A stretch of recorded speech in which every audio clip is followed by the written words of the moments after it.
I remember that you had a show once. That was with the burritos. That was good. I've had one of those since we've done one of these. That's true. I didn't watch that episode, and it makes me sad because I was really excited about that episode. It was a good one. We had a good time. It was, wasn't it? But I'm not ready to get wrapped up. I'm ready to level up. You ready to level up? Yeah. It's been a while. Like I had MegaCon. Yeah, I had MegaCon. I went to New Hampshire twice. And I was like sick the day before MegaCon. So just for those guys who were waiting for the one that we announced and then last minute shut up, I was not feeling well. Like really bad, like throwing up. Yeah, that's not good. So we didn't do it. That's not good YouTube content for what we want anyways. It's definitely YouTube content. I mean, does the Jackass have a good presence? The Jackass community have a good presence? Yeah. Of course. But we need to know that we're live. So if anybody is watching, please comment. We want to see you. We want to hear you. We want to do it. For those who are first coming on, we're going to be Comics Level Up. We're going to be leveling up with some of our favorite creators. We're going to talk about their career and see what's going on. And Todd, you're a big fan of this guy. I am. That is true. I've yet to not be a big fan of the people we've had, but there's like amounts of money, amounts of fans that I can be, and this is an amount of money that I'm a big fan of. Right. In terms of what I've spent on content. Right. Well, and that's why we can't bring Smelky on. You just can't afford it. Correct. Smelky will drop a cover right live. Like, all right, let me grab that. All right, God, thanks, man. But we'll get him. We're gonna get him. We're gonna have to do it. But you want to level up now? You know what? Let's do it.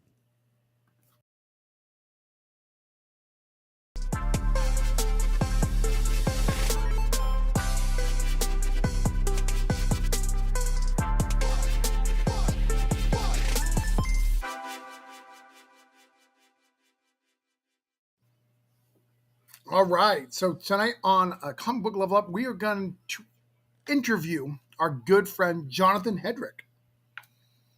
Jonathan Hedrick? Jonathan Hedrick. You know anything about him? Oh, man. What? He did some books. He has done some books. Let's ask him about him. Let's do it.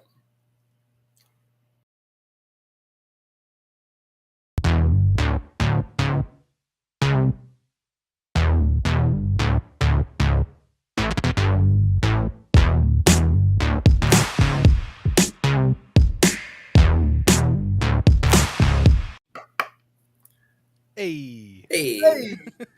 Hell of an intro. Oh, thanks. Thank you. I appreciate that. Yeah. Welcome to Level Up. Thanks for having me. Yeah, thanks for being on. Of course. How are things? Things are good. Good. I can't complain. The Level Up is still leveling? Somewhere, some direction. Sweet.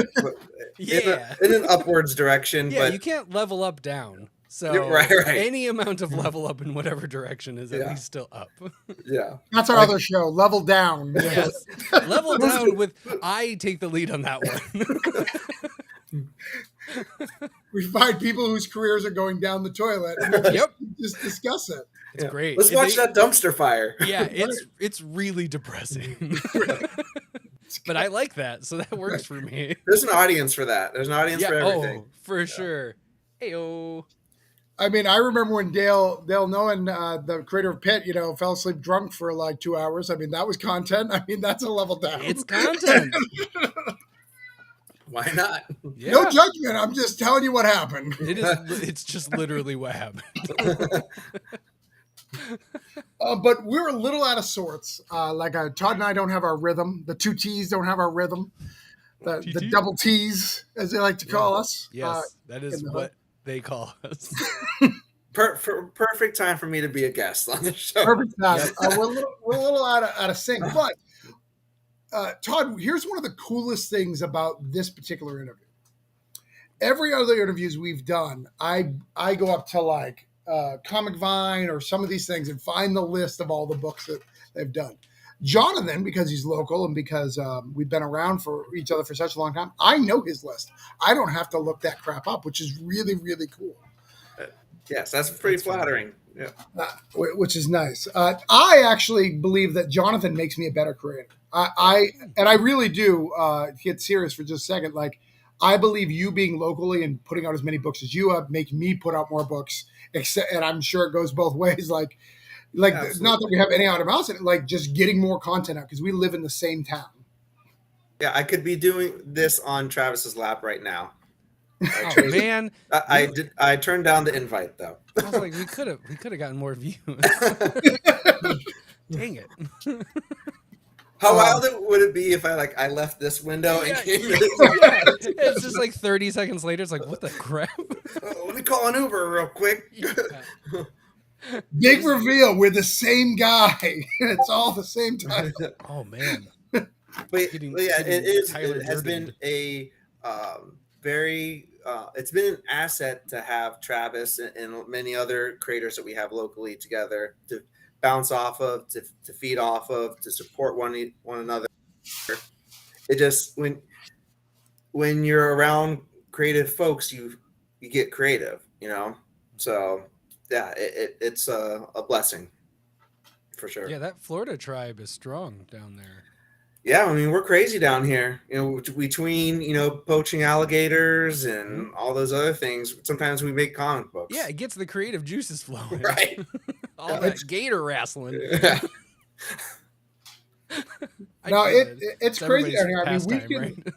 everyone's like talks about, hey, when's your next con? I was like, I could do a con every weekend if I wanted to. We live in Florida. Like, we literally could do one every weekend. I don't think that's profitable or smart, but we absolutely could. It's not good for the brain, man. No. So many stores. And then Orlando, like signing in Orlando, there's like 14 store options. I mean, half of them are owned by Coliseum, so Right. a lot less. But yeah, we have plenty of options, plenty of shops that have been very supportive of us. So it's to the point where it's like, I need to wait 6 months before I go into your store again. I'm doing that for you. So let's talk about your first book. Let's talk about, and we actually had Doug Wagner on a couple of times ago. We told him about your origin story. We shared it to him. I talked to him about that. So you don't need to go over that here. And if you want to watch that, watch Doug Wagner interview. He's great. Definitely. But your first book was the Freak Show, the Freak Show Princess. Freak Show Princess. Yep. That's it. Yep. Hell yeah. Look at that. Super and cool. So talk about that, how it came to be, kind of the origin stories of this book, the struggles of this book, because I know you leveled up just by making this comic. I know there was some struggles right off the bat. Yeah. Well, I'll take it back to it began with a failure, and that failure was a entry into a writing contest for a regular spot on comic book speculation investment. I may have mixed up that website name. Anyways, you know who I'm talking about, CBSI or whatever.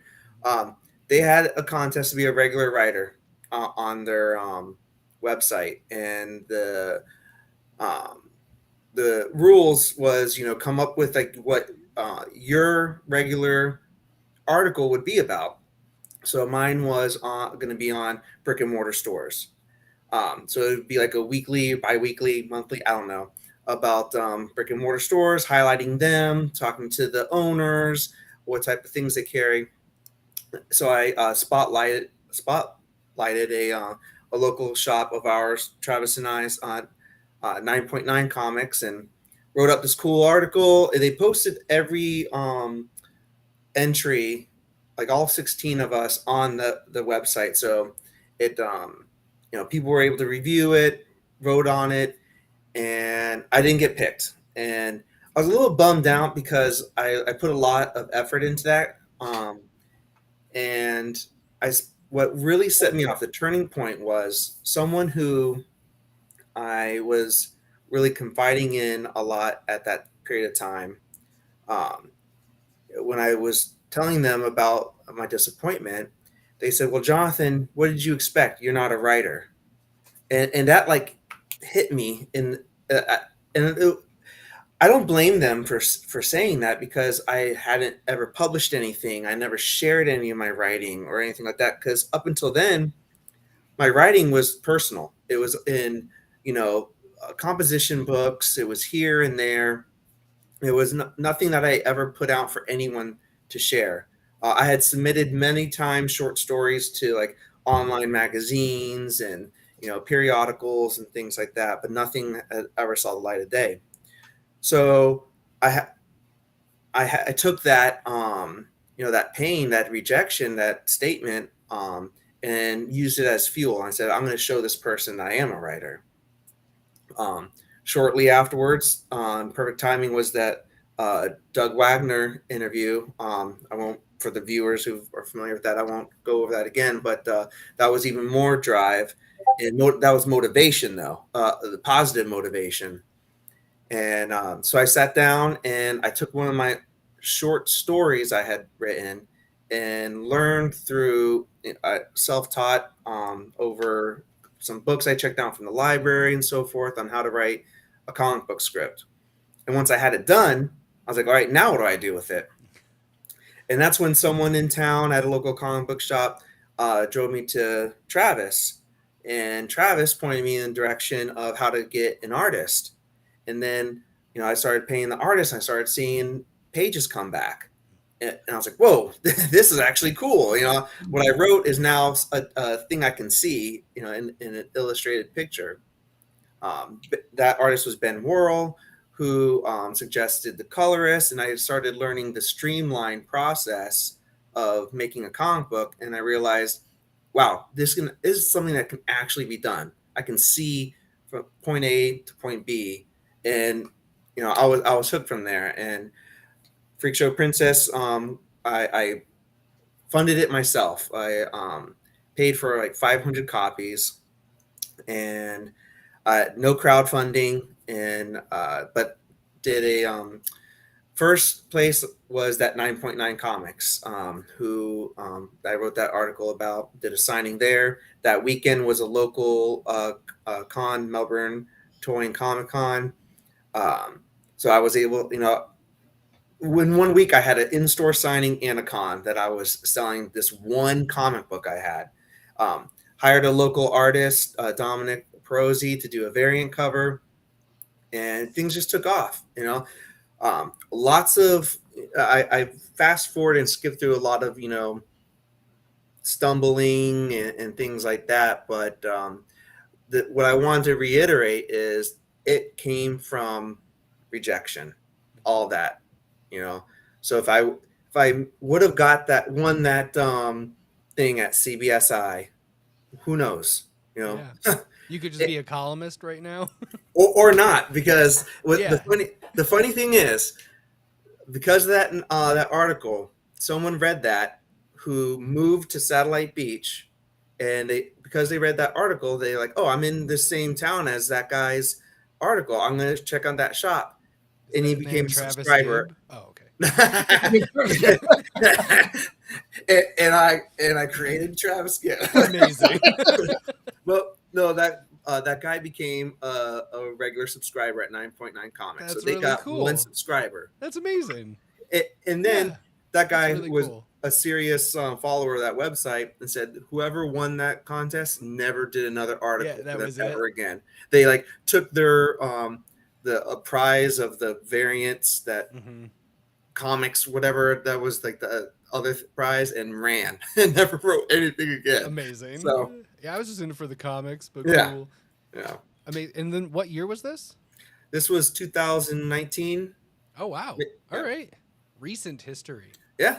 Yes. I've only been in the game for a few years. So that's awesome. That's very cool. Well, and the couple things that I want to point out for people who watch this, who are just trying to learn, some of the things like that he skipped over, like he had a failed Kickstarter there. He had a, well, not failed or low. Was it failed or was it low? The first one was, I did a Unsuccessful. Kickstarter, unsuccessful after I'd already, had it out, but I didn't research Kickstarter. I heard of it. I hadn't backed any Kickstarter. I think I backed one Kickstarter prior to launching that one, and it wasn't even a comic book Kickstarter. So you were out of the depth a bit on that. Exactly. I didn't do my research. It was clunky. I think I built the whole thing just using my iPad instead of a computer. I didn't have any graphics. Yep. But then, through networking, through getting assistance through people like Travis and other creators, backing other people and seeing what they do and taking what I like and taking what I didn't like, I relaunched it and it was successful. It funded the first day. So yeah, this isn't something that you can just walk into and be instantly successful at, unless you're like Keanu Reeves, who. But you come in with a lot more. There's a lot behind you. Right. Yeah. I believe he was always an instant success, though. From Ted to the years of not working to yes. to John. I do love the rejection can get you really far. It's rejection and spite are like two of the best motivators. Yeah. They're fantastic, and they go hand in hand so often. That whole season of Curb Your Enthusiasm, where Larry does the spite coffee shop, I'm like, that is me. I would do that. I would do a spite shop just to show someone. If I had the ability to do that, 100%. Let's go. I can relate to that so many levels. Yeah, it's fantastic. The other thing I want to mention too about the book too, that again for people, is when you printed it, they made it Silver Age, right? If I remember, they made it Silver Age. It's the Silver Age size book, which is not wrong, just not what you wanted. And again, because you didn't know, like you didn't know to ask for this or that, Right. From what the and no fault to the letterer, but he provided me printing files for a different printer, and I brought it to a printer that he wasn't thinking that the files were going to go to.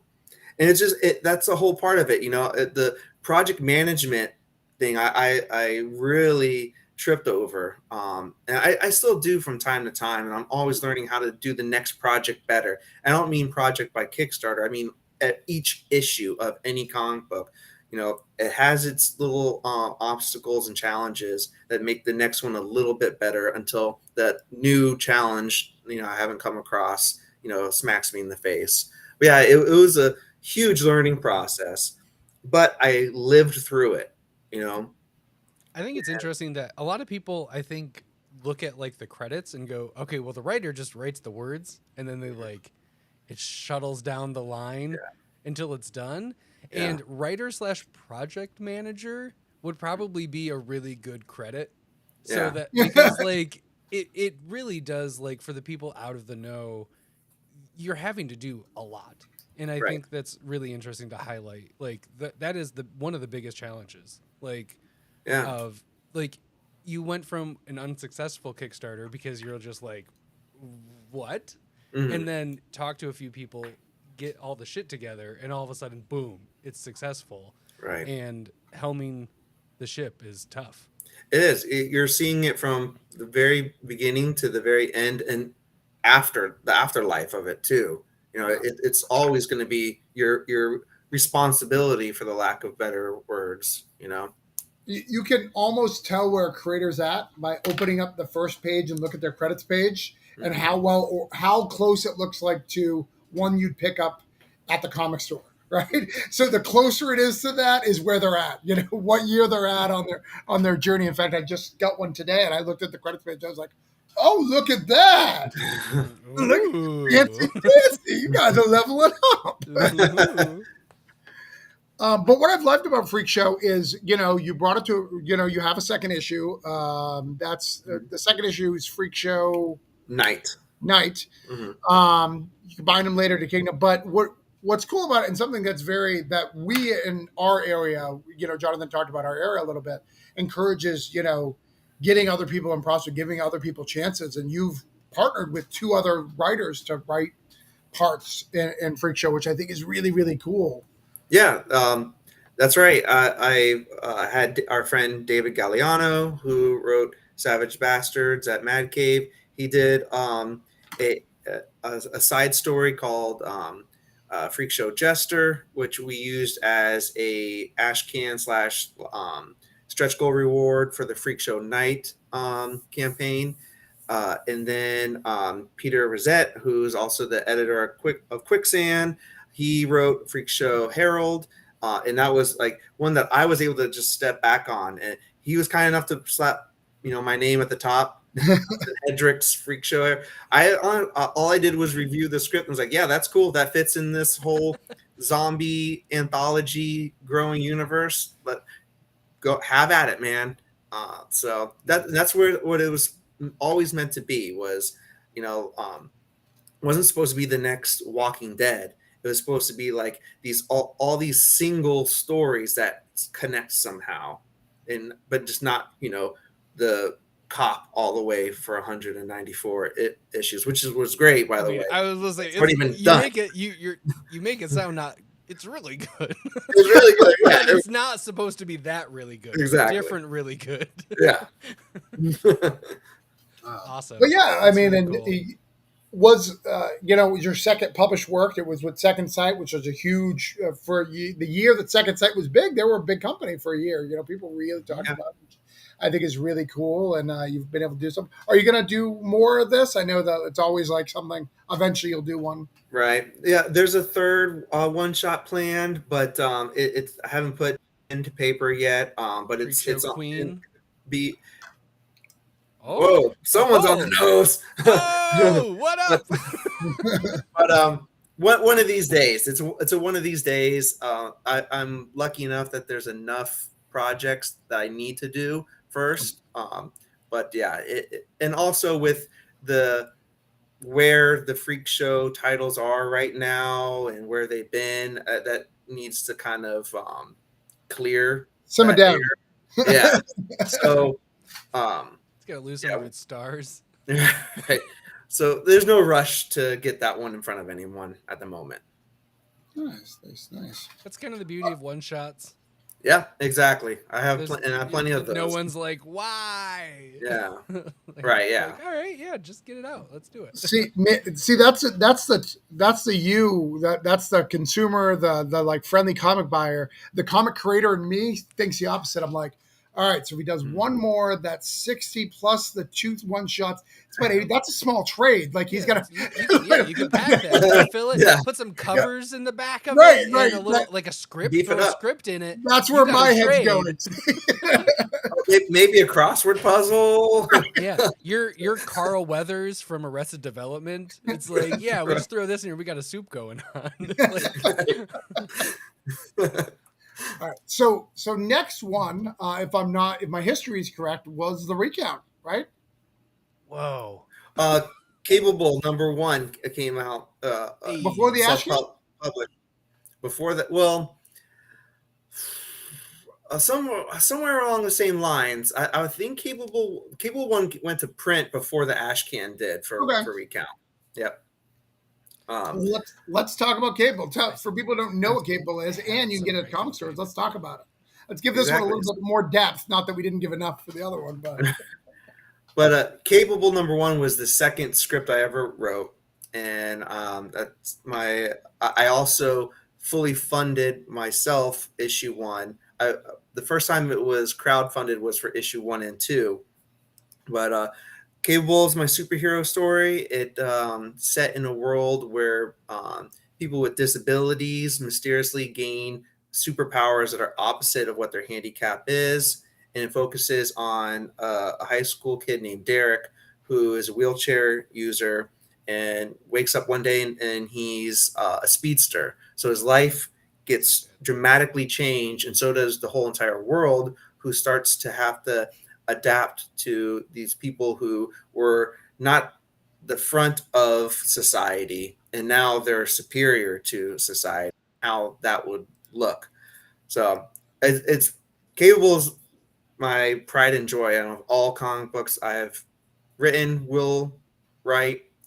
I'm super proud of this this comic book more than anything else, and thankfully it found a home at Advent Comics and came out in the mainstream distribution this past Wednesday. So, yep.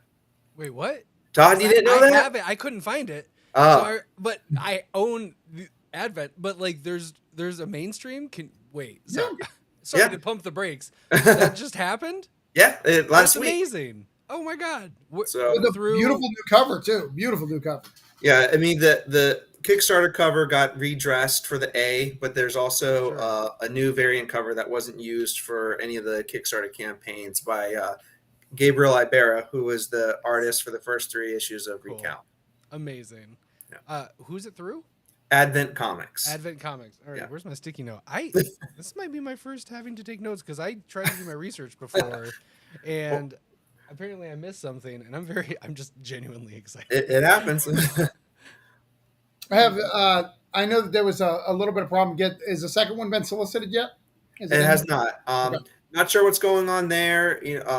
Advent's a It happens. small Yeah. publisher, so that's indie comics for you. And Scout does their 2-3 month launch initiative thing, anyways. So it's not like it's unheard of. But I'm hoping that it'll be in. Obviously, June's catalog can be viewed right now, so hoping issue 2 will be in July's catalog. Yeah. But Nice. we'll see. Sweet. Amazing. It's really good. I Thank really you. enjoy it. I And appreciate that. the Yeah. premise alone is like worth entry because Yes. it's a really interesting premise, but it's really well done. Thank Art's you. good, writing's good. I really enjoy this book. It's a lot. It's been a lot of fun to write, and I've already completed all 7 issues. The script's done. Um, Pencils and inks are done on all 7 issues. So I've seen the ending of Capable, um, Nice. and I'm so happy with the way the journey that it takes. It's not like how you would think it would happen. It's I like to compare it to like it. I'm not comparing it to Breaking Bad, but I'm comparing it to the journey of Breaking Bad, if that makes sense. Yeah. Yeah.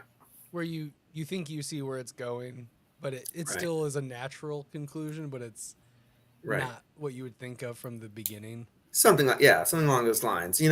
We look at this cover, cover for number 1. We see a smiling kid in a wheelchair. Yep. But it is dark, and it is Yeah. that for mature readers is a Yeah, I was serious saying statement. if I put this up, you can really see 4 mature readers. Right. That's It's important. Legit. Yeah. I'm not messing around by that. Yeah.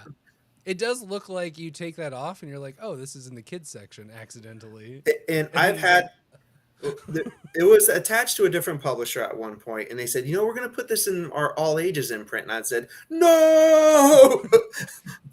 No, please. But and And they read it? Yeah, exactly. That set off an alarm. Like, wait a minute, did you Yeah. read the comic book before you wanted to sign this? Right? And then all the man. other things started to make sense after that with that. It all came together. Yeah.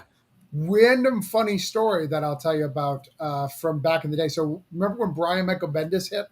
Mm-hmm. There's a book, I believe it's called Lilith, that Brian Michael Bendis didn't write. That they used the name to get their comic book published. He won't sign it. It's really crazy. And they got it published. I believe it's actually through Image, if I'm not mistaken. Yeah, they used his name, submitted it as a pen name. Hilarious. Yep. Because I went up to him one day and asked him to sign it. He's like, I never wrote that. And then explained the whole story, That's which is wild. crazy because once people get a certain level, like, you can leverage that level, which is good, right? Like, we want our names to be leveraged, but it can also be leveraged for bad. It can also be put in the wrong section if someone doesn't have a good conversation. That's why Right. that's why I have a Random House book under Stephen King. Right. I thought that was Stefan King. Wild. Yes, it is actually. It's PH. Yeah. I am Stefan King. Stephen King. Hello.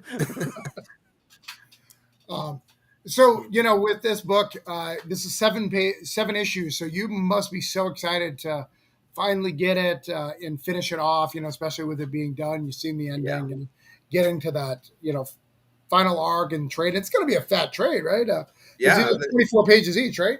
24 pages, all 7 issues, plus the Harry's Day, which is another 10 pages. I would hope that gets included in the trade. So that's a pretty decent trade paperback right there. Wow.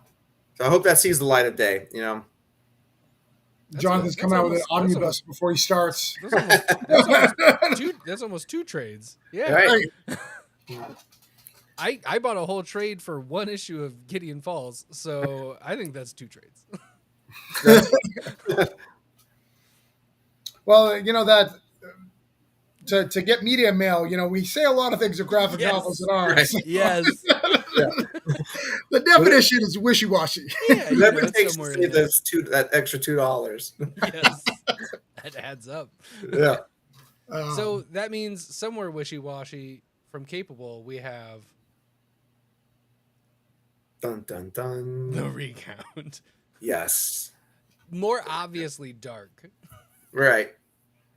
So Recount number 1 was the third script I ever wrote. And then that came to the light of day.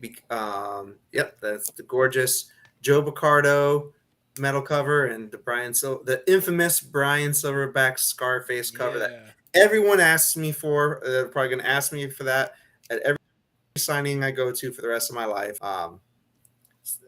I don't have any more of the Scarface cover. Number 6. Yeah. Very nice. So, even fewer. Yeah. Well, isn't there like 5 versions of the Scarface cover? Yeah. Well, so you can get one right now on a link that's in the description.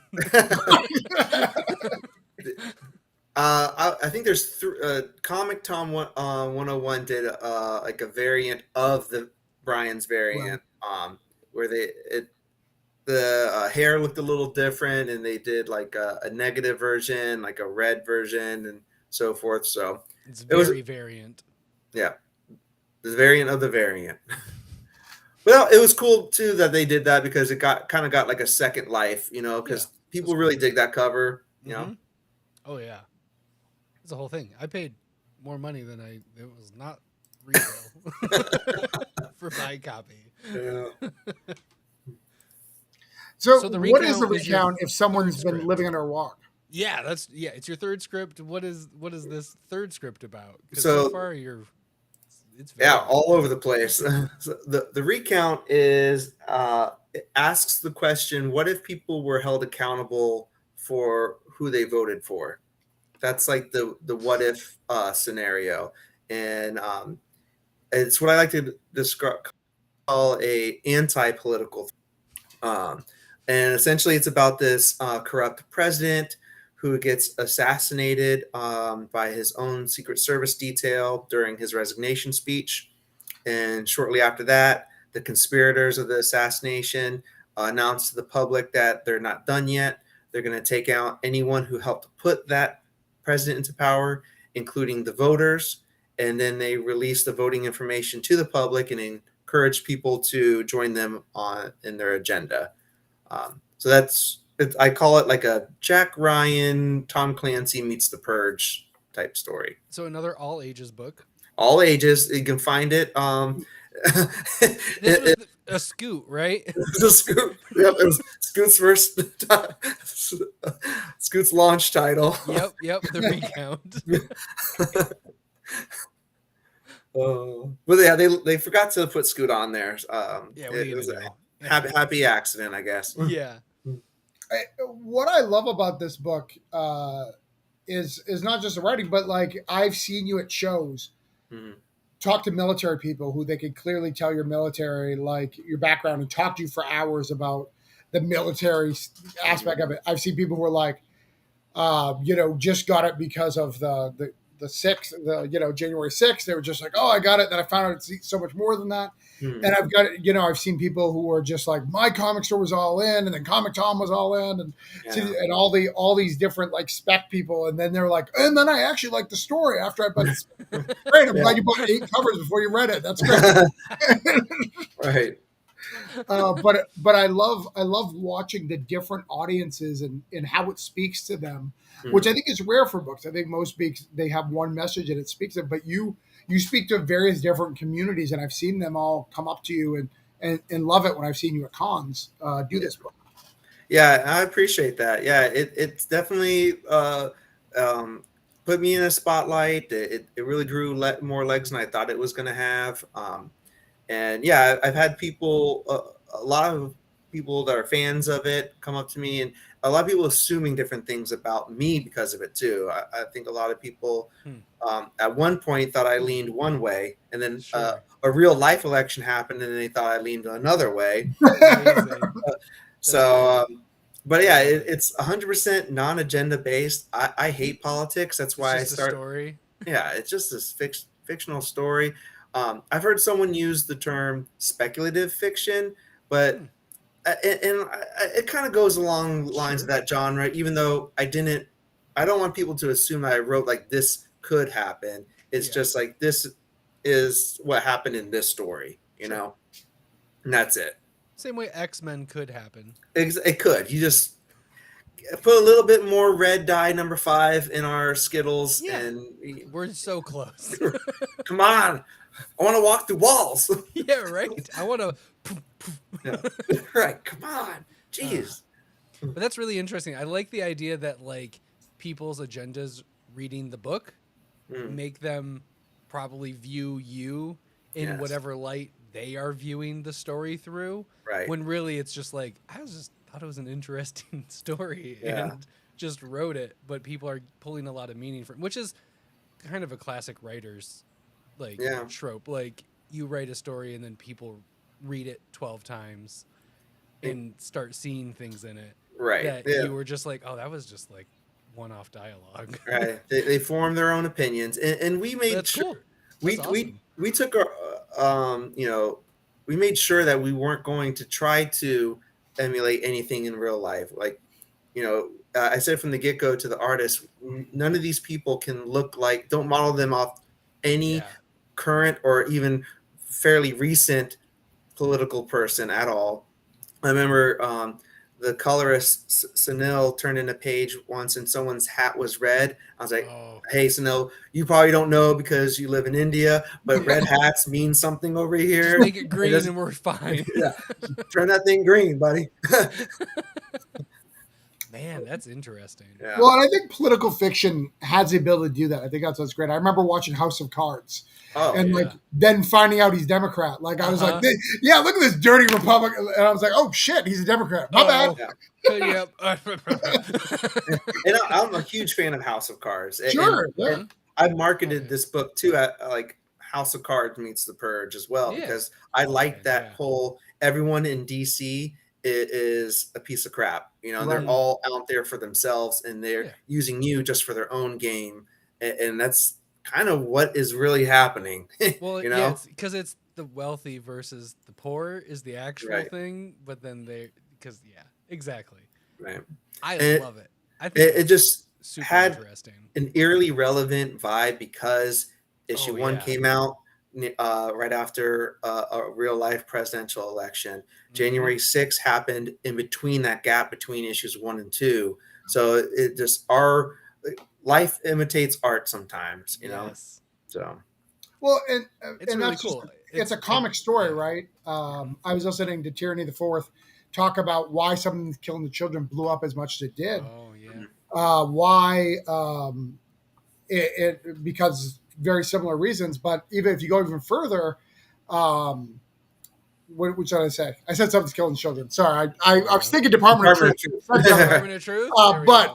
let's go to Something's Killing Children, because the reason why that blew up, if you realize, Walking Dead had its last issue Mhm. randomly. No one knew it. James Tierney didn't know it, and there was nothing to forward him to that was horror, because horror wasn't the trend at the time. Right, right. So that was the book that you referred him to. So that's why it exploded. And it's so Yeah. interesting, just these little things, outside interferences, the right time, the right thing, and trying to be relevant, is such an important aspect in leveling up in comics. Yeah. And I'd say some people, ooh, much coveted right there. Uh-huh. I would say some people try too hard to time a comic book to something, Right? and I've been accused of, trying to market off of the January 6th events, like as if I could have pushed out a 4-issue miniseries that quickly or anything like that. But But then this is what comes out after that. Exactly. It's just wild because Yeah. January 6th happens, and then you go to your comic book shop, Mm. and this is the book that's sitting there. Yeah. It's crazy. Like how interesting. And then we But get I think it did throw some people off away from the book too. I think there's a lot of people out there that want escapism, and it sure. was just too much on the nose for them, and I can appreciate that. I just would hope that they would give it a chance, knowing that it's not intentionally supposed to be that Yeah. eerily relevant. That was all an accident, and if you read it, it's really not that close to what's going on in our real world. It's not. This is way more intense. Yeah. Like Now, people who are connecting these like they were 1-to-1, it's Mm. not even Yeah. remotely the same. It's I very agree. different. There's connections to be had, but you can do that. You can do that with almost anything. Yeah. but there was timing, if I remember correctly. I believe it was you who did want it around the election. There was some timing, Yeah. just not the big Right. time. Didn't expect that. I thought that would be pretty cool. Right, know? sure. I was like, that's pretty cool. If we could do that, but it. I've obviously no say what Scout does. Right. So how that happened in my favor, it's luck, I guess. I mean, it was a perfect storm. There was, man, I feel like there was like 3 months because that was in the heyday when we were really in the YouTube and too, Mm-hmm. and recount was a big deal. Yeah. It was something that was just constantly talked about, and it was good timing. The election, the book's great on its own. I think it could have caught buzz on its own, but it was just like a perfect storm. Right. And yeah, it was also during a time when a lot of people were, COVID was happening, so we were doing, I think we were reading and diving into so comics much. a lot more too. So we were looking for, certain things more. So yeah, COVID was also a blessing in disguise and played a huge part into my leveling box. up too. So The Scout box. the That's Scout why I have box. this. Yeah. It might be coveted. I was just getting the Scout box because time sucked. Yeah. I wanted more comics, and this showed up with it, and it was great. Yeah. I love that little can. Oh, So it's before we good. jump off the recount, It's probably the best Ash can that came out. Thank you. It was Thank the you, one thank that made me be like, I need this book. I remember when he got the Ash Can, I was at the comic store and he brought him in. He was so excited. I was handing them out. That's How do awesome. And I had to embarrassingly go because he gave it to owners and people. I was like, you remember your boys? You already outgrown us. What's going on? If I could go back in time and take all those back, is it like $100 on the secondary market? Yeah, that's a lot now. Yeah. I literally got 100 copies of those from Scout. Oh man! And I gave away the majority of them, but I don't regret that at all. I love giving away my comic books to a certain Think of extent. how many people love to be able to say that that's how they got theirs. Right. There's a lot of people who got trades because of that. So yeah, who knows? That's cool. Danny has some words. I still have people coming in and asking about the next one. That doesn't happen with every title. Yeah, it's very cool. And Jay says he's one of them. He got one. Nice. Oh, and I bonded with a guy at a comic shop in West Palm over recount earlier this week. It's still happening. 2023. Imagine that. No, I would say that every con I deal with him, like there's someone when they find out Jonathan's coming, I would say, would you say like probably every other con, someone's like, all right, let's do another cover. Yeah. Yeah, let's do another cover. Like, all right, if you want to keep on going to that well, I guess. But any update on the Plato? No updates on the recount movie. Sorry, guys. I'm as in the dark as you all are. So the update is no update. Exactly. So before we move forward, because we got a few more books. You have a long list of books. You may have more than me. I have to count. I have to see where we're at. If you were doing the trade now that you have Preamble out, which is a great one shot, amazing one shot. Actually, I believe that that is for me. I think it's the best one shot story that I've seen you do. That's really put together. That's really I don't think you need recount for it. I think you could Right. never have bought recount and been okay and Mhm. got a really good story out of it without even knowing what comes after. Right. But would you ideally put that in the volume 1 trade, or would that be in the volume 2 trade? It would be in the volume 1 trade. Yep, Okay. absolutely. Yeah. I would love to see a deluxe edition of the recount that Kick it off with the contains preamble. and volume 1. It'd be wild to never have read recount and just start with the preamble and go from there. Right. Full throttle. If only to be able to do that. It'd be Yeah. so much fun to just wipe and go from there. Right. Yeah. All right, Todd, I want to see what you have next. What's up, Blake? What do you think's next? And then he says, Blake's "Me, buzz, buzz, baby." Blake. Oh, Blake. Hey, buddy. What do I have next? I have them in alphabetical order, not in chronological order, because I do graphics and info, and then I read the comics. I don't worry about chronological order because that's like I do. What you do. I all right, so that. I'm gonna. So I believe Hyperspace? Space Cadet was Dang, next. dang it. Space Cadet. Space Cadet was next. Yes. Got it. And I don't have that one. All right. I blame Comic Vine.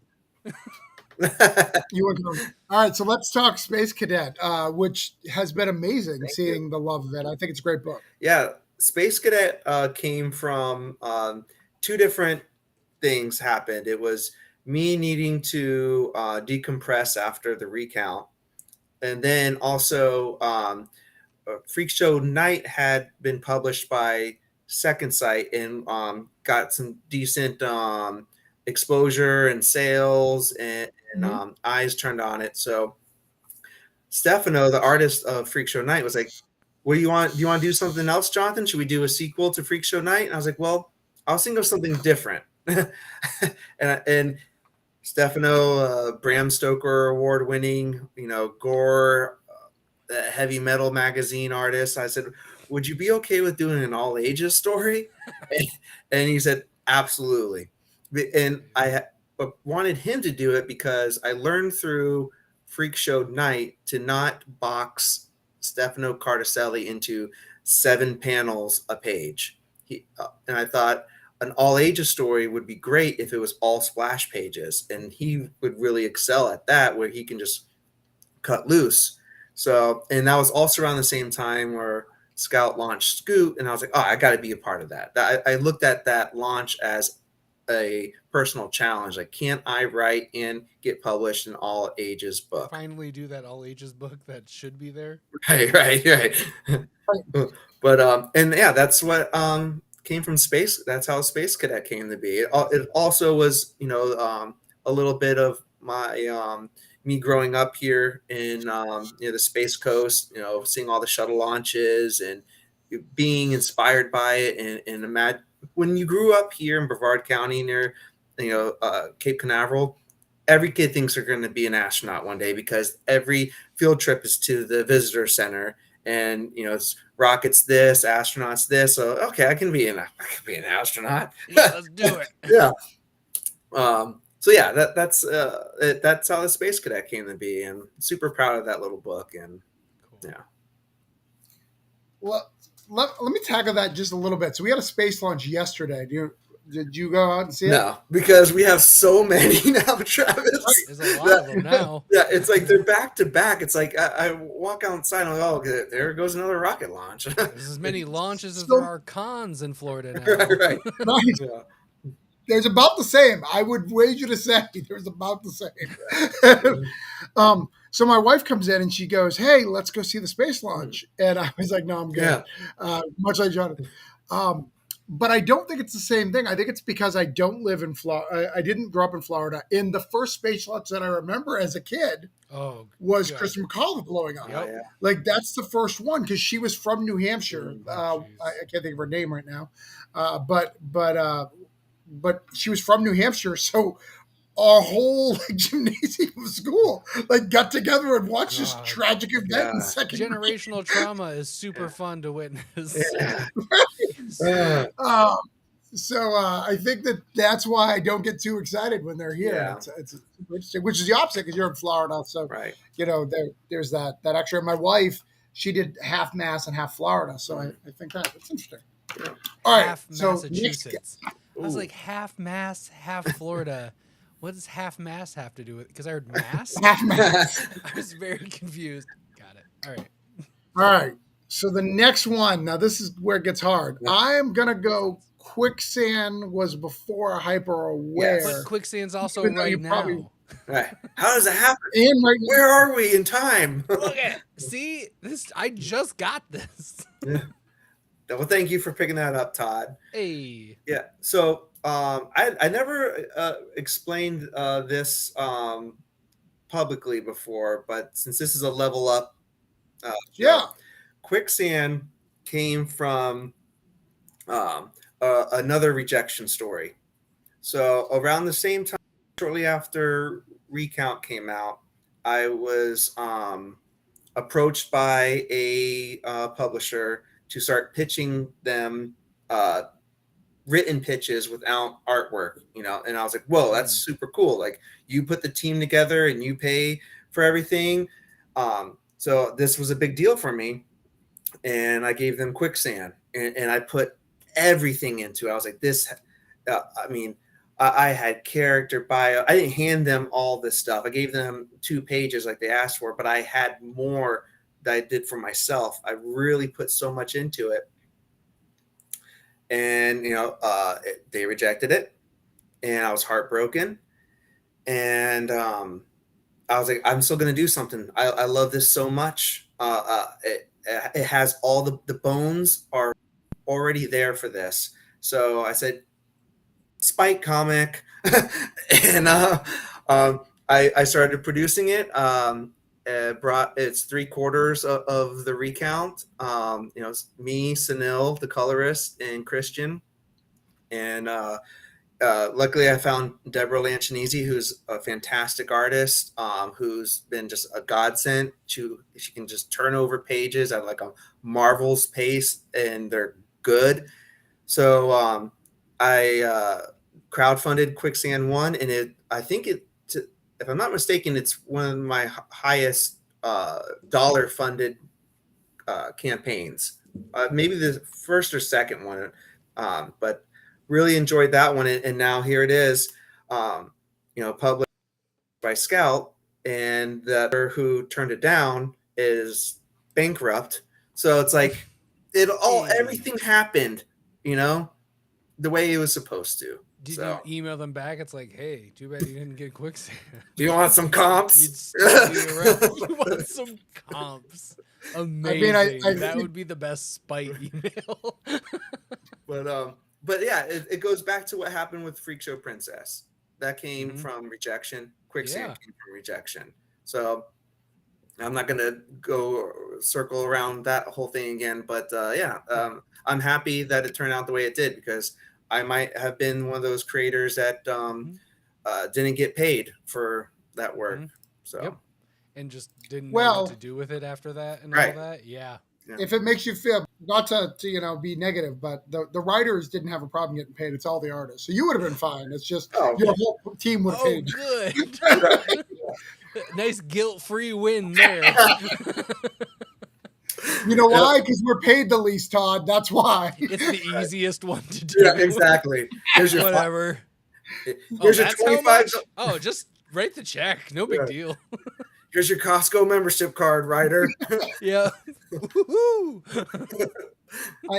I actually had that, because Tyler and I are close enough. I'll share it. When I got the Coins of Judas payment, and I had to split it, and I was just like, I hustled. I got it in Comic Store. I got us 9 variants, and you got paid. It was my idea, and you got paid significantly more than me. This is not fair. Yeah. This is not. And not just me, my wife and my letterer, the Orange Cone team. Right. Tyler got paid significantly more. It is what it is. Specialized. It's the beauty of being very specialized in your craft.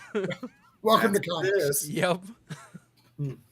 So this is coming out, it's going all the way through. It's all finished, right? If I'm not mistaken. 5 issues. Yep. I crowdfunded the first 3 issues. So Scout gets the 4 and 5 to themselves. So hopefully everything works out the way it's supposed to amongst Nice. the comic book gods, and we'll see all 5 issues this year. Sweet. And I'm assuming a trade to follow. I hope so too.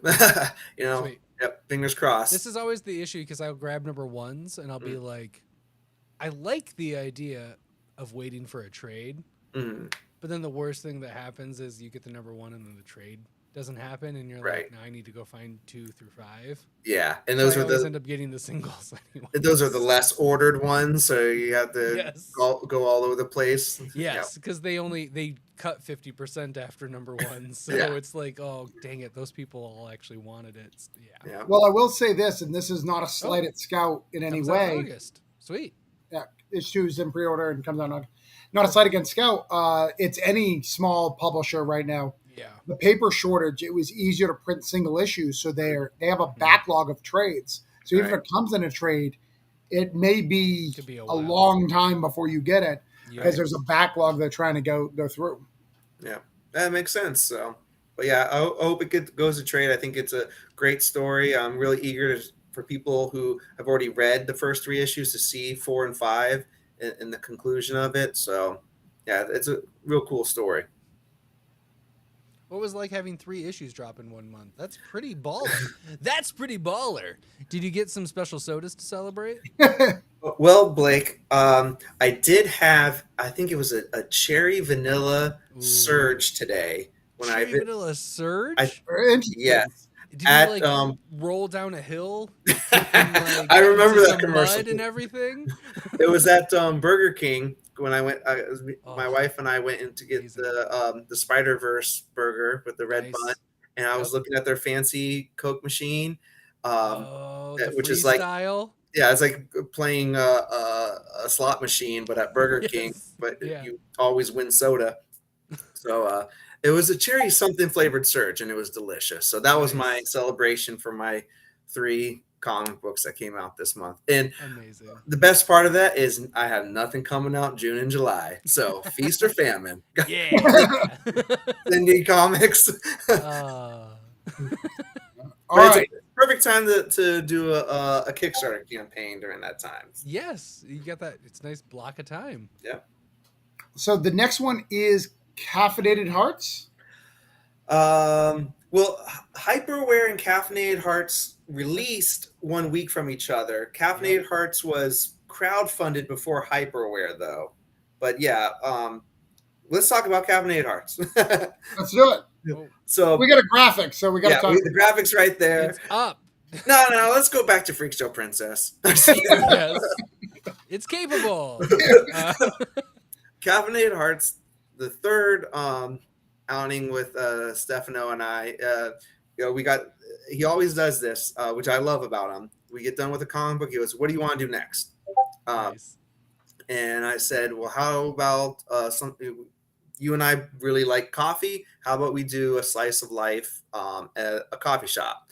And I never know. I'm always holding my breath when I propose these things to him because I'm still thinking of him as he's bald, bearded, macho Italian guy, who draws big guns and stuff That's like exactly that. the guy that's into espresso, though. Right, exactly. But he's like, he was down for it as long as he can make it cyberpunk themed. And I was like, oh, I didn't even Nice. think about that, but that makes that fits. Oh. So we have flying cars coming through the drive-through and everything. Cool. That's where that theme came in. Yeah. That's great. I love it. That was that's awesome. Stefano's ultimatum. It had to be cyberpunk themed. It's a cool ultimatum. Yeah. If you can draw it, buddy, go for it. Yeah, So, right. yeah, it was a fun Kickstarter campaign. We had actual bags of coffee as a stretch goal reward, which built my relationship with the Comics on Coffee folks. Mhm. So, and then My dad got that and doesn't drink coffee, oh wow, which is great. He was yeah. like, I got this, and I got a bag of coffee. I was like, okay. And he was like, do you want it? I'm like, I don't drink coffee. I don't drink caffeine, man. but it's a cool collectible. But it's a really. And I was like, that's what I said. I was like, just keep it. Yeah. It's interesting. Right. But yeah, it got picked up by Source Point Press, which we got a sweet little double dip. We just basically funded the Kickstarter campaign, sent them the print files with a new cover, and Nice. Yeah, It has to be that's like somewhere. the It's great. easiest. It's really pretty. Thank you. Yeah, it's a gorgeous book. It's Um, really pretty. yeah, and it's something totally different And than what it's I've done before. So, yes, and it is totally different. Where did so aside from the cyberpunk, mhm. you had this story somewhere in you? Where did because it is while you have varied a lot, I feel like Uh, this is the most like I wouldn't have read it and been like, that's Jonathan Hedrick. right. Um, Where did this story come from? it's just different like moments that I thought of that would occur at a coffee shop, like four different unique. I pitch it as four vignettes. It's like a G rated, maybe PG rated pulp fiction in a coffee shop. So I just imagine what are few different things that would happen at this coffee shop where the barista would be involved in all of them. You know, I drew from my struggles with addiction, my me working at at a restaurant with at a drive-through, you know, all kinds of different things, kind of just merged into caffeinated hearts. So That's cool. yeah. I love it. One It's of the really things cool. I want to talk to you about leveling up here when it comes to your Kickstarter, because this is kind of the last Kickstarter that you did, I think. Is this the last The Kickstarter? last one I did was for Capable Five. Cable 5. Okay. Um, Quicksand, you were such a big. All right, go ahead. Yeah. Um, I'll be right back. uh, Quicksand, you were so in love with it that you really wanted to think outside the box. You had the patches, you Yeah, had all the member thing, and then right, this one as well, connecting with the coffee and bringing that in. My wife still hasn't drunk the coffee. I know that Blake says he hasn't drank the coffee yet. It sits there as a visual display in this beautiful coffee area that my brought. But what I think those are level ups too, because I think yeah, that most people do Kickstarters. They do here's just the book and here's mhm, 12 variant covers. right, Where that's not, I don't think that's been you or me. Like we don't love like variant covers are a necessary evil. I'm not right, right, right. right. Yeah, I want to say if the evil is probably not a good word. They're just a necessary thing it's to, part of to the industry. Yeah, part of the industry. But we'd rather be known for our writing than for this great variant cover done right, by Alan Qua. And not that Alan Qua's recount is not the best cover right, right. in our life, Mm, um, mm, but trying to figure out all those things. mm. What's that like in looking for those things? Did those just come natural because your love of the properties, or did you start thinking differently about these campaigns? Yeah, I mean, none of them came easy to think of those stretch goal rewards and those connections, but I think a lot of it is from when you do a Kickstarter, as you know, you're like living the Kickstarter. Everything else in life is second. You think, how can I promote this Kickstarter more? What else can I do? Um, and yeah, I don't want to just be like, all right, here's a sticker, here's a magnet, here's this other tchotchke. And those are great and those serve a purpose, and they're easy to do. But what else could I do to really draw people in that Right. hasn't been done before, but or is super unique and actually fits with this comic book? What's like an in-world type thing? So uh, doing those 2 ounce coffee bags was a huge pain. Yeah. Um, fitting them in a Gemini mailer, getting people on comics on coffee are fantastic, but like that took like a cohesive timing thing to get those ready in time for fulfillment. I still have a huge box back there with extra bags of those uh, coffee too, but in with Quicksand with the mission patches, that was also came from me living on the Space Coast and growing up Right. here, collecting the patches from the actual missions, in outer space. So that kind of fit, and we were able to put that in the comic book too. With Capable, I've done like the window hangers Right. and stuff like that. So, you've gotten creative with yours too, with Yeah. the car fresheners, bumper stickers, keychains.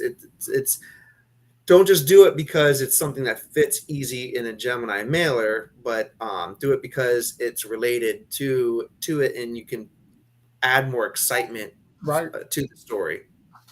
Yeah, and I will say that people.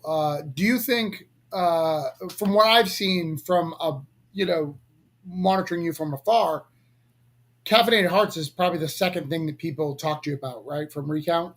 Yeah, I mean, people really get drawn to that cover. Yeah. Stefano's art is gorgeous, and coffee is a very relatable thing. A Right. lot of people out there like coffee. They know what coffee is. Even if they don't like coffee, they like the coffee. The coffee background. They get the vibe of coffee. So it's a universally relatable thing.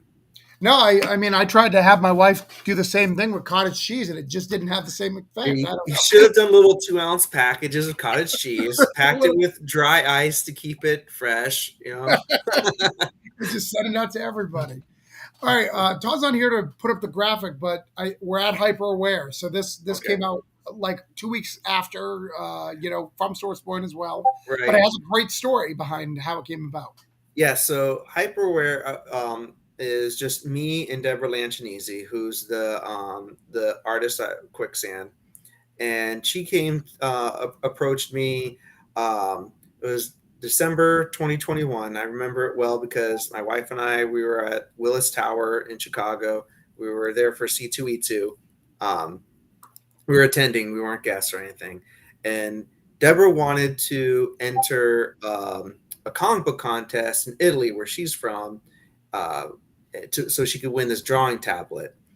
And all she needed was a script. And she said, Jonathan, if you give me the script, I will handle everything else. And when it's done, you can do whatever you want with the comic book. I was like, deal. a free deal. produced comic book. Fantastic. So I already had the idea of Hyperaware in my head for a long time. I was kind of like saving it for maybe like an 8-page anthology or something. But when she told me she needed it to be like 20 to 24 pages, I think that was the guideline. I fleshed it out a little bit more, gave her the script, and then for her to meet the deadline, she had to pencil, ink, letter, color, and letter it within 30 days, which she did. And she submitted it, and she won that contest and got that drawing tablet. And then, so I was like, well, I was in between Kickstarter campaigns. I didn't have enough time to run a campaign for that. So I just started putting out feelers to publishers, and Source Point Press picked it up, and I was like, that's easy. I'm not going to have to do anything. I don't have to crowdfund it and then give it to them. It wasn't anything I had to do anything extra for. So it worked out well. Yeah, and as someone, you experienced it way before I did, but like it feels good to have, oh, here's just this thing that's out. Like you can enjoy, like that you didn't promote it, crowdfund it, send it out, wait for people's feedback. It's just like it's coming. Just wait till you get it. It's kind of fun. It's one less thing to worry about, which is nice because we have plenty of other projects in motion. There's this project that's stumbling along. That's like, come on, like you're doing everything you can to get this project on track, and it's still not moving forward. So to have one that just was like handed to me and I got to hand it off was just a real blessing, and it worked out. I love Hyperaware. I've gotten a little bit more noise, but it still exists. It's out there for anyone to enjoy. Yeah, I will tell you. Are you a Y the Last Man fan? I am. I haven't read the full series, but yes, I love anything. Brian K. Vaughan. But yeah, it's a good. Did you get to the astronaut scene? No, no. I'm going to spoil it because you had enough friggin' time to read it. I know your age. Yeah. So there's a scene in that which is really cool. So they find more men in space. Right. And they're like, oh, we need to go back and save Earth. So we're gonna bring this ship back in and crash land it. Okay. Figure it out, and they basically sacrifice themselves to save the woman on board. Like, right. which is the exact opposite of what they needed to do because they needed more men. But God. they had to be men. Like reading Hyper Aware gave me made me remember that beautiful scene in Y the Last Man, which I think is what a good comic does. It reminds you of things that you love, right? We talked about House of Cards earlier and Breaking Bad. Right. So Yeah. What I like about Hyper Aware is it's a very like Twilight Zone type story, and I'm a huge fan of the black and white Twilight Zone. I grew up watching the reruns when the Sci-Fi Channel was only Twilight Zone reruns. So I've seen almost all of the that version of the Twilight Zone. So yeah, that's how I pitch it to people, when I'm at a con or doing a signing. It's like, this is a really cool Black Mirror, Outer Limits, Twilight Zone type story. So, and people ask me all the time, they're like, is there going to be more? I'm like, did you read the ending? If there was a second Hyperware, it wouldn't have the impact. It would just be like this long epilogue, like, okay. But just call it Aware. It's no longer Hyper. Right. No longer Hyper. Just Aware. All right. So the next one is the first one that I'm legit jealous about. All right. I think it's every creator's dream to be able to get a superhero series that you get to draw right for. The goal is for me is superheroes. So I've said that very many times on this. And you got to write a very cool character that's not your own called the Dream Master. Yes. Yeah. For Black Box, which is pretty cool. That's my guy, Dream Master. So, Dream Master came to me from Black Box Comics. My good friend, my other good Travis, is Travis Noakes, better known as Bueller from Comics with Bueller. Huge fan of the recount. He told Black Box Comics, who is one of his sponsors of his show, that you got to check out this guy, Jonathan. He has this book called The Recount, blah, blah, blah. And he pestered Black Box for like a year. Finally got a call with them, and sat down. I had a phone conversation of what I like to write and, stories I dig. And then they're like, okay, when we have something for you, we'll let you know. And then like 3 months went by. I was like, okay, I guess they didn't like me or whatever. But then I heard from them, and they had like a page and a half of Dream Master, of the synopsis of Dream Master. And I kind of like reverse pitched them. They pitched Dream Master to me, and I had to say, okay, this is what I would do with Dream Master. And when I was reading the synopsis, I'm like, this sounds like The Dark Tower to me. I'm a huge Stephen King fan, even Stephen King. Stephen King, yeah. Stephen King. That's a throwback. He's really awesome, I hear. Especially at Random House. Yes, the Random House Stephen King is great. But I was like, Black Box was adamant that this was a horror book, and I was like, okay, yeah. But with most horror books, we kind of the main character isn't the hero. We go to watch Friday the 13th because we want to see Jason Voorhees slash people up, but and that works in comic books to an extent. But if we want to follow a hero along, horror is the background, but a horror fantasy will continue and expand the story more and give it more life and more room to breathe. So I was really I drew from inspiration with The Dark Tower, which I've been a long time fan of those books and the comic books, the movie. But and the movie. The movie is like a novelty. It's like, okay, cool. They're saying the words from the the book. Idris Elba's a nice guy.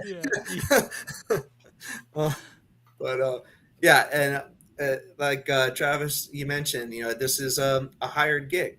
This is someone else's IP.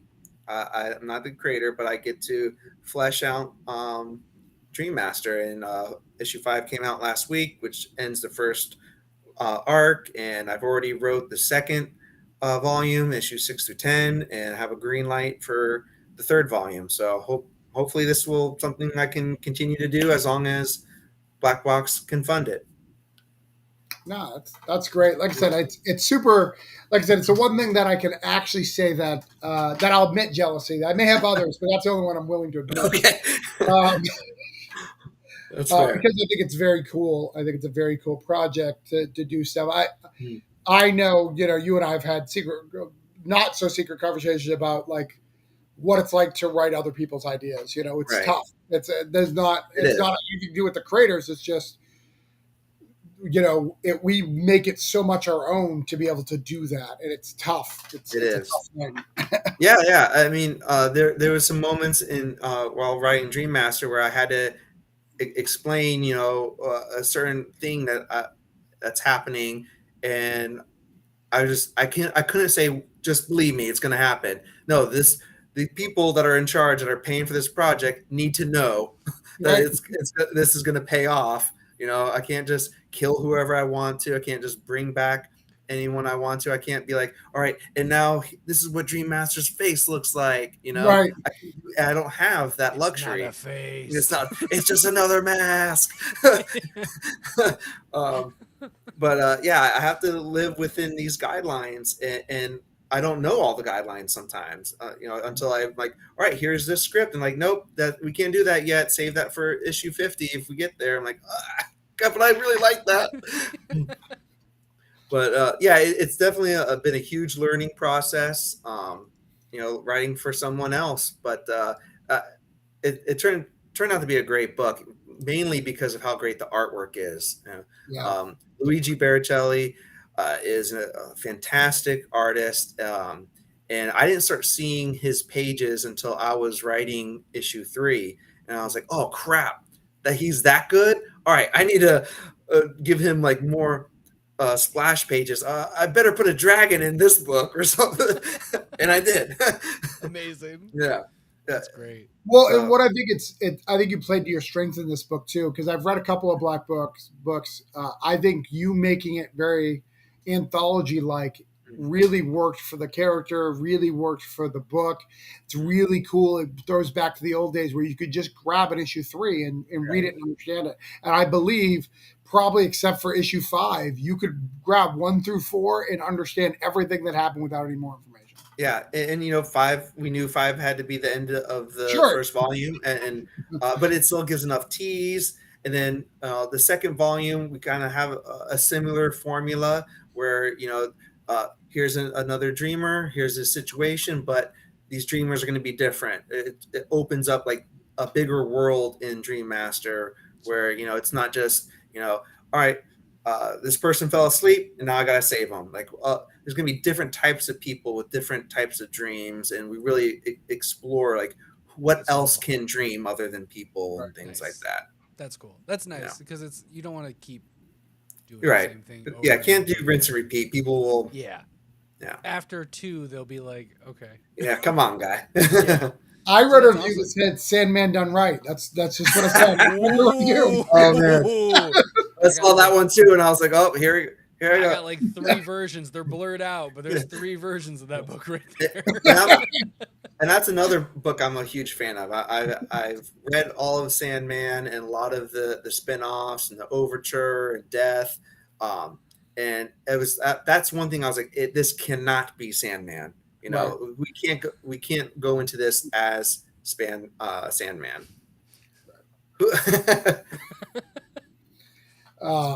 So we're at the end of all the stuff that's been announced. I know that we have Dream Master made me think of Sandman, and it's something that I loved, and that's a good thing because yes, thank you, I appreciate it. Sorry, I was waiting to put in because that's been our theme throughout the thing. Is it reminds me of things I love. Yeah, I appreciate that. It's worse things that it could be compared to. That's for sure. Yeah. Todd, I'm just saying, I never asked him whether or not he saw the last season of House of Cards because nobody's seen the last season of House of Cards. I have seen the last season of yes. Oh, what? Whoa! The non Kevin Spacey one? I watched part of it and then stopped. It is loose. It's a rough scene, man. Loose. That's a rough scene. Yeah. Poor Penn. Yes. Yeah. Oh well. I think Blake remembers when I threw someone off my show because he badmouthed Neil Gaiman. Whoa. I would do the same. That's perfect. At least we're in accord on that one. I actually had troubles for years calling him Gaiman because, like, even though that's his name, I was just like, I don't want to call that guy Gaiman. Like I know he's okay with, Neil Gaiman. with the people. He's It's very like pride aware, Spider-Man. but It's like Spider-Man. So talk about the other two projects that are coming up. If you want to, you don't have to. If you want to give a little tease of the two that are coming, spoil away. So Francesca and I are working on a comic book together. It's a 32-page one-shot. Speaking of Stephen King, this is I don't want to give too much away, but it's my love letter to Firestarter. That's about as much as I want to give away of it, but it's going to be a real cool one shot. We hope that we can go straight to. We have a publisher in mind that we're targeting for this intentionally, so we'll see if that. Who's that exact? I'm just kidding. Hopefully everything will come to fruition soon. Random House, come on. Come on, Random House. Don't make me go to Penguin. Yes.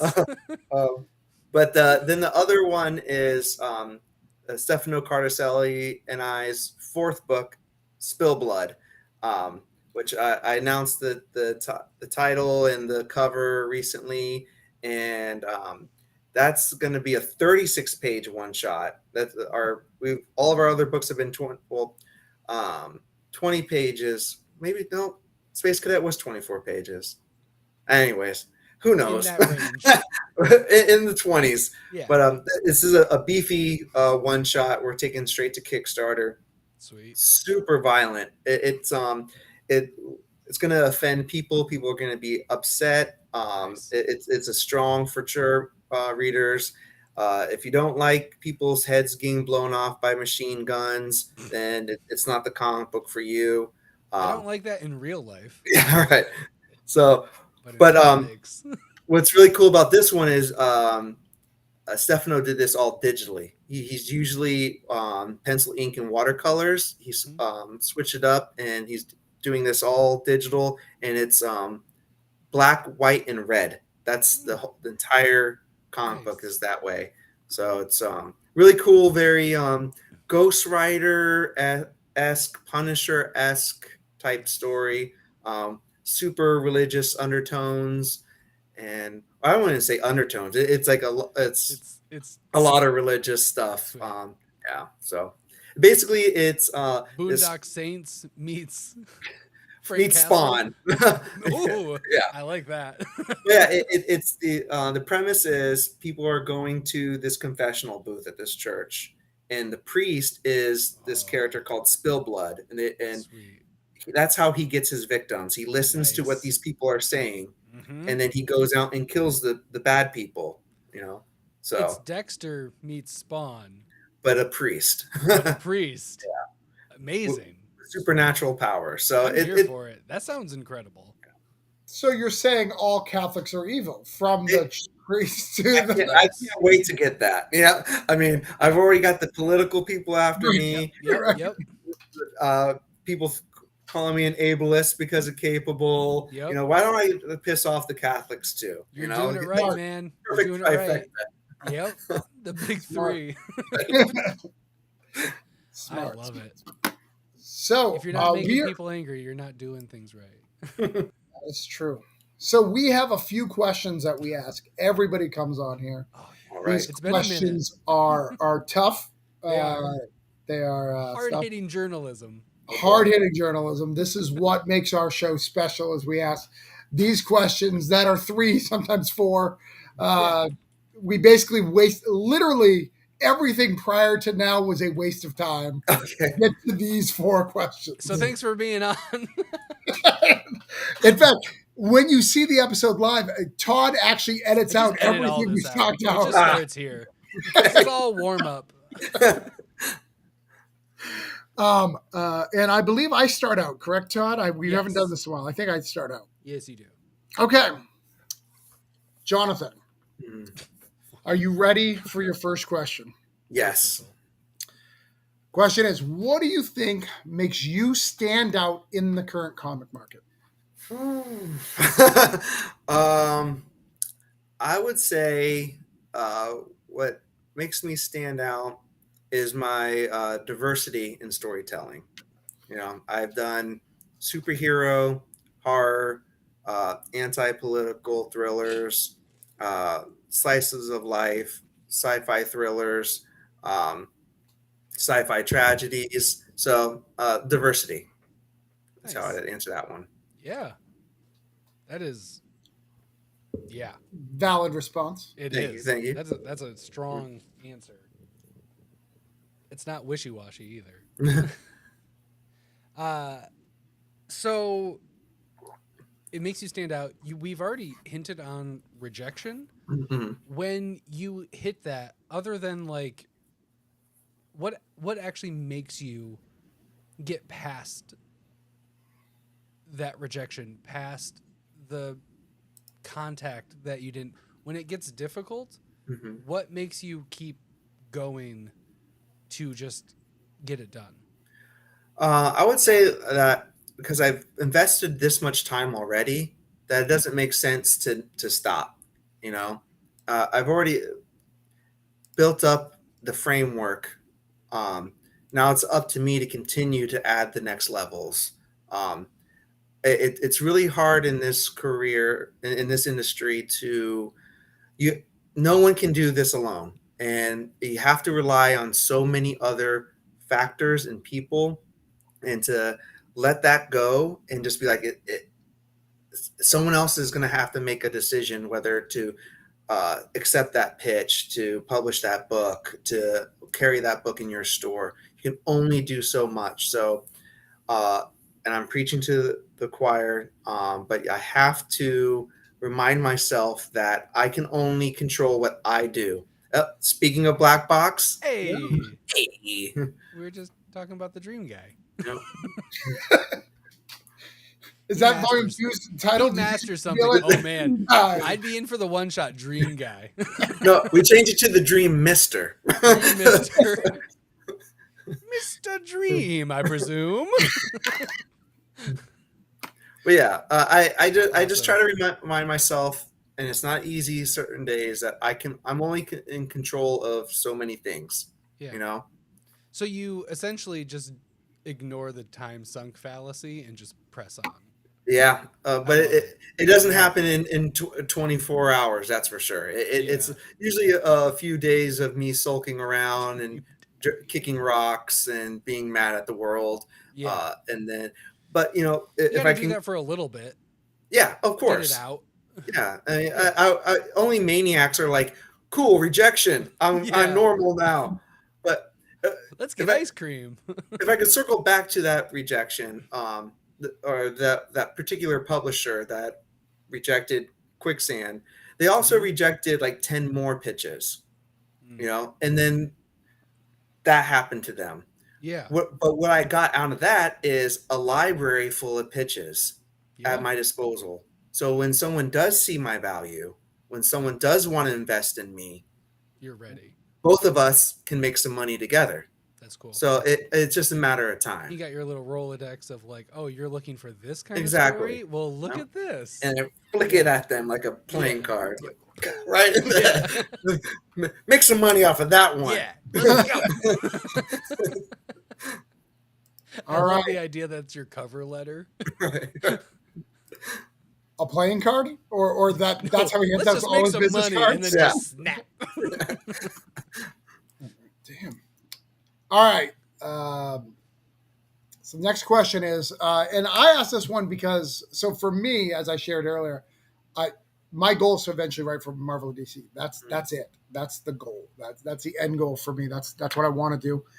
I need to write Spider-Man one day. I don't care if it's for the Hostess Twinkie package. That's 8 pages. Like that's a small mini That's comic. the premiere one, man. Yeah. Come on, man. All right. Well, that one's hard to get. Probably Dan Anybody- Slott already took that one, but the other one,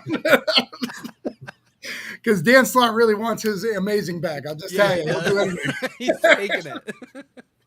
Um, One Twinkie at a time. one drinky at a time. That hey, that's really mean to call Dan Slott. That was not the intention.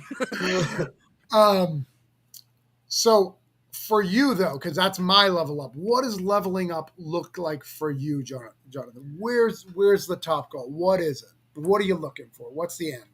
Well, the top goal is to be able to work in comics full time. That is the main goal for whatever that looks like. Does that mean me no longer being able to write but running my own comic book store? That whatever that means, I get me working in comic books full time.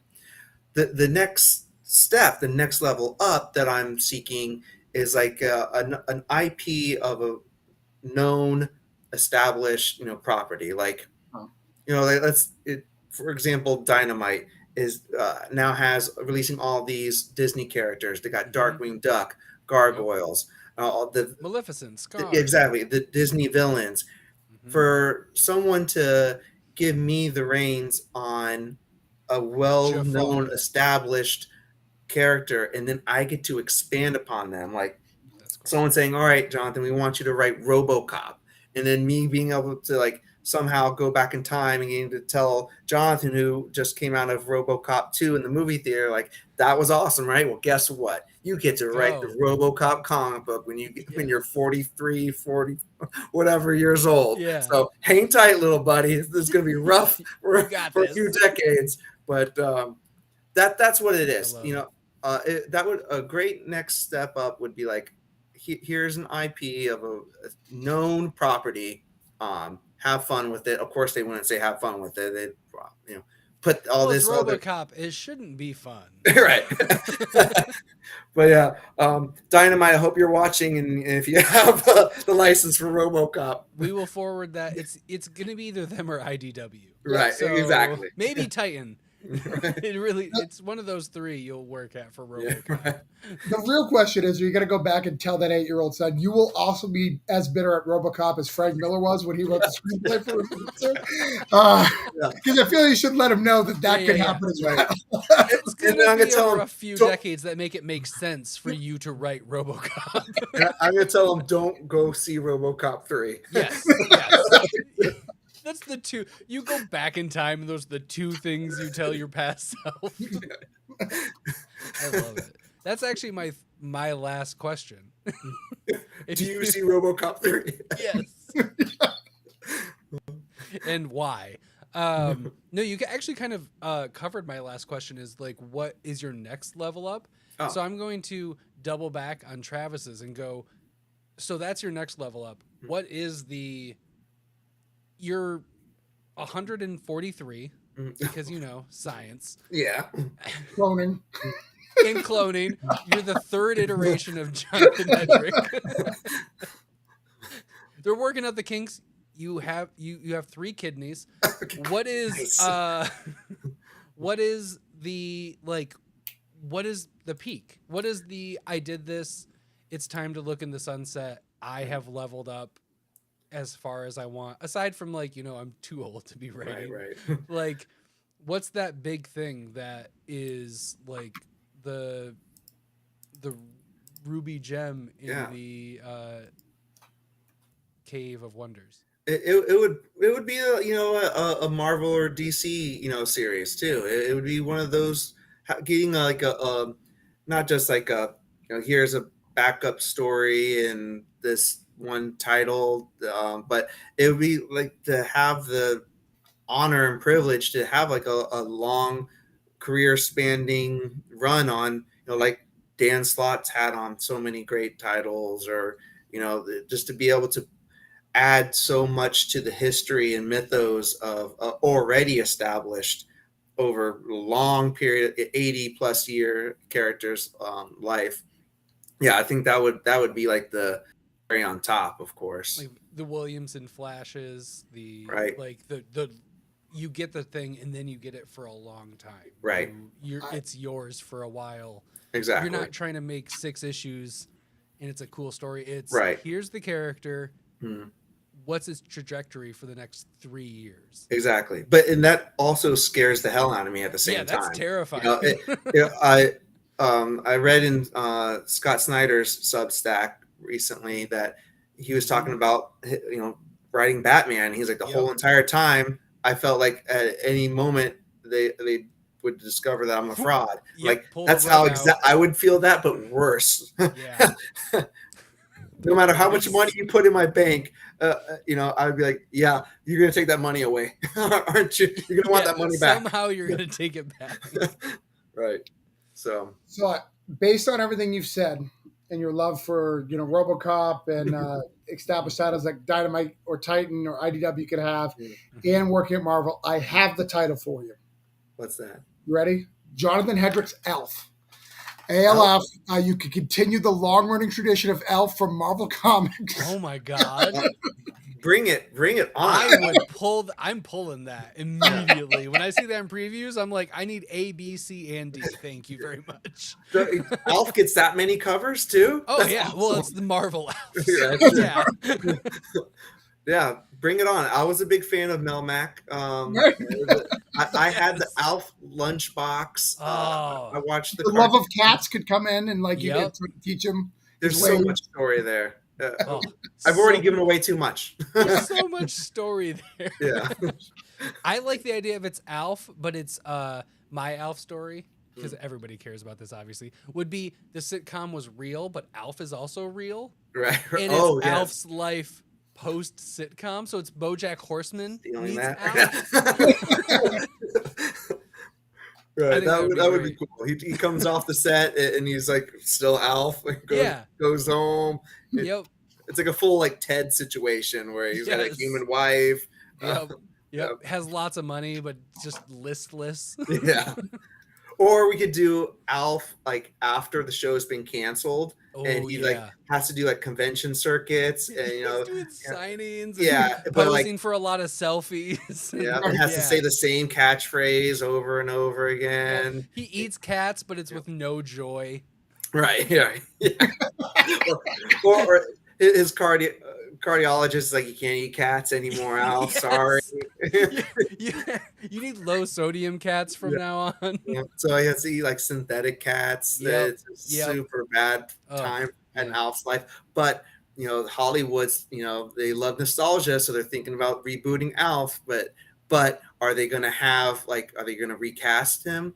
Are they? Is there a new Alf? Yep. Hotter, new, younger Alf. Hotter. It's a super buff Alf. Yep. Dude, it writes itself. Right. Come on. Someone call him Marvel. Let's pitch this. I don't remember him. I remember him being captured by the aliens. I don't remember him dying. We'll bring him back. Well, that was the show. The idea of this is that's why this premise works, because even though he died in the show, that's the show, and now we're outside of the show, and it's after the show's done. Yeah. Yeah, and he's just trying to make ends meet. We're doing His house is an 80s mansion that hasn't been updated. He's still doing Burger King campaigns with the little puppets. Right. Yes. Oh man, so super good. We gotta do it. All right. Well, I want just a little. When you get this, I just want just a tiny little credit. Okay. Right on the bottom. That's. Because that's what shows if you've leveled up. Gave him Elf, Todd. You can't take all the credit if I gave him Elf. I gave him Elf, but that's why I'm saying we both need credit. This is a brainstorming thing, but Jonathan's gonna take it because I don't have the talent for that. Kevin Feige, if you're watching, please. And we will announce it now. David Pepos is next, so we can talk to him directly. Yep. Yes. See who he's got. Tom Brevoort say, Jonathan loves a lot of your titles, but there's one that you guys are missing. Yep. Yep. Oh man, I can't wait for the Venomized Alf cover. Venomized Alf cover. Alf in with the blinds. Yeah. You get blinds Alf. Oh man. I'm really sad they already did the Ant-Man covers. Yeah, we can bring it back. Ant-Man cover would be great. Yep. All the Alf covers are going to be super niche and they're going to be outdated. Yes. Here's all the Skrull Alf covers. Yes. And you should I'm do a into series this. of team ups, like elf team ups, like with Rocket Raccoon, Squirrel Girl, Yes. Yes. animal, furry, fun related. Oh man, Oh, amazing. a crossover with Elf Quest, and it's Alf Quest. Right. Oh my God, Kitty Pryde and Alf. Yeah. Oh man. The Shadow cats, Cat. Kitty Pryde, Shadow Oh, Cat, Black Yeah. Panther. Oh my goodness, there's Oh, man. so much potential. Yep. He I'm, goes, I'm drooling like Alf would be right now. Yes, I thought you weren't allowed to pitch to no, ideas creatives to can pitch creatives. to other creatives. That's Yeah. that's an interesting rule. Yeah, and I If you don't- were told you can't, it's because you weren't creative enough. That's what I Oh man, you're gonna break Blake's heart. Don't Poor say Blake. It's not true, Blake. You can pitch. That's a whole different thing, though. But that's it. it. We Cool. we have leveled up with. We have. We with for Jonathan sure Hedrick. leveled up. Yeah. And we talked way more Alf than I expected, but I'm I knew okay there'd be with a that. little bit of Alf, but this is more Alf than I was expecting. I mean, it was bound to come up. Oh, for sure. It has every episode so far. Nice. But no, thank you for coming so on. much. Yes, Thanks for thank having you me so on. much. Yep, it was a pleasure. Everybody should go check out Quicksand, Dream Master. Go grab Hyper Aware and Caffeinated Hearts. They're fantastic one shots that if you can just find them, you literally grabbed the entire story. They're awesome. Readily available through SourcePoint or through your hopefully your LCS. Mm-hmm. Hopefully your LCS doesn't have any, but if they do, grab it. Ask them to order it. Yeah. Yes. But yeah, there's lots of Hedrick to go around probably at your LCS. So go grab some. It's great. Right. Thank you. And if Black Box is still watching, we need that trade. Yes, we need that trade. Yeah, Dream let's Master. get We've that discussed Dream Master it. trade. So if you can hear us, we've decided we need the trade That's how it ASAP. works. Yep. The trade masters. The Train Master. The trade masters. But yeah. Thank you, Jonathan. Thank you, everybody, for watching. Thank you, everybody who commented and was here. Thank you. Yes. so there's All right. a couple of things for the next couple of episodes. You want to do that with Jonathan here, or do you want to let him go and then we'll talk about those things? We're gonna do it live. F it, we'll do it live, Todd. Fuck it, let's do it live. Jonathan, want to stick around? I don't even know what you're talking about. What? So You I'm don't? very excited. Because it's all excited. So next, so on the 5th we have David Pepos. The Pepos. The Pepos is going to come on the 19th. It's going to be savage, y'all. It is going to be savage. We're going to talk about all the stuff. Talk about his new Moon Knight primarily, though. He's got a Moon Knight miniseries coming out. It's very cool. Yep. Gonna level up with Mr. Pepos. Then we're going to have Richard Fairgraves on the 19th, Hey. which is very, very cool. Actually, not the 19th, the 22nd. It'd be That the makes more 22nd. sense. But we'll get that. I have to make sure he's still live for the 22nd because I told him the 19th. I'm sure he is. We'll figure it out. Or we'll do it on the 19th, maybe. I don't know. We'll figure it out. Fuck it, we'll do it live. 22nd is a Thursday, so I guess we'll find out. We'll find out. But All the right. more important thing is our subs are horrible, Todd. We need to get to 100 It's going, subs. but it would be great to get to 100 subs. That would be fantastic. So what should I give away? I've got all Probably- these things. I got a bunch of slabs that just came in. I've got Hopefully something that you own because I wasn't prepared for this. No, it'll be something. So I've got these. I've got these super rare. Jonathan has one, and we've got the creator copies of Oz, and we've got creator. Yeah. These can only I come. got a couple of those. You do. Actually, you do. Yeah, that's true. What do you think? Because the only way you get it is a creator, or if for some reason I do something crazy, I will give away one A creator. creator one? No. Yes. Okay, so this was a hard line. I've asked for everybody who's watching this. I've asked Travis for these because it was really cool, and he was like, "Only creators get these," Right. and we were like tight. And this was before I was proofing for you and like actually involved, and I legit didn't get them. So Right. that's pretty cool because they're Yeah. nice. They look They're- nice. Yeah. I haven't sold mine, so I haven't. I actually get sold offended mine. if you're watching this. You've sold it. I actually What get a really compliment. offended if you sell it. Travis will really- fight you if you try to make money. Yeah. People off have of sold it. People have sold it, and it offends. Like it's your book. I Oh. can't get mad, but I have a couple of people. I was like, you don't I- get it. literally didn't even think about selling it. That's really funny. Wow. All right. Yeah, one Well, person sold it on eBay. That's Still very hurts me. cool. So it's a creator edition of Oz, one of the Oz's. Well, I have Oz. I Or have Holiday one of the Spirits 1 Cthulhus? and 2. Those are Nice. the things. Wonderland is gone. I didn't print enough extra. But we can make that happen. So, what do you say, Todd? We appreciate that. Honestly, subscribe and just come check it out. And maybe I do love designing things. There might be merch at some point. I'll probably put up a sticker at some point, and that would be like the perfect dollar amount. We do not have that set up, but like, yeah, just come hang out, support. We just really like doing this, and we want to get it into as many share it when we're live eyeballs as possible. Also, preferably with your ears, but apparently YouTube only cares about your eyes. Much like Jonathan, though I've been a little bit longer doing comics than Jonathan, same goal is just we're at the point where I don't know where I'm going. Like where I'm just doing things and hoping they work. So I'm hoping that if I meet with creators who are doing things like Jonathan, one of the things I love about you is you have a huge pulse on what your direct market fans are. Mm-hmm. You've got patches and clubs that you're part of. Like, I don't know any of that, right? But at the same time, I'm sure you'd agree with this statement. I have a very good pulse on my Kickstarter market. Yeah. Who my Kickstarter people are, what they're doing, who my super fans are there. Yeah. And the goal is how do I figure out this? And that's what this came about. How do we level up together and learn something, hopefully talk, Right. me as a creator and Todd as the fan who actually reads this fucking shit. Cause that was important to us is actually people read things. God for Todd. Yeah. I buy and read stuff. And then I can make pretty things on the screen. That's my thing. Like you have to break up 1K sub exceeds and watch up. Yeah, I don't want to be a YouTube star. Like neither does Todd actually, which I was shocked. Todd doesn't care about that either. I don't. This is just fun to do, fun. and I like making graphics, and I like just doing this. I don't care. Yeah, as long as you're having fun, that's the important thing. That's literally. If you can have fun while building up to that. That's all that matters. That's awesome. Yeah. But like, I just really enjoy it. So yeah. So do you think we should commit? Yeah, that's awesome. Let's do. Let's do 100 sub giveaway. All right. So it's only. I think we should do the Cthulhu Invades Oz. That's the OG. Right. I think that's the one to do, and then Holiday Spirits can be for like 150 or 200. We can. Yeah. We'll go chronologically through Travis's. Through my work. Yeah.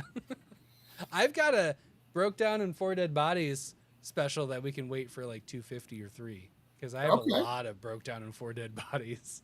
I got the metal ones, so I'm pretty set. Well, and there's a trade coming out later this month. There is a trade coming out. Yep. Somebody here may even have a story in said trade. What?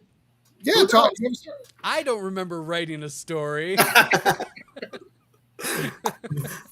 So, but we will talk about all that at a later date. This is not to promote us. It's to promote John and level up together. Yeah. You guys have leveled up. Get us to 100. Share this out. Get us to 100. We'll do the giveaway. Yeah. Thanks, everybody. Thanks, Jonathan. Thanks, guys. Bye.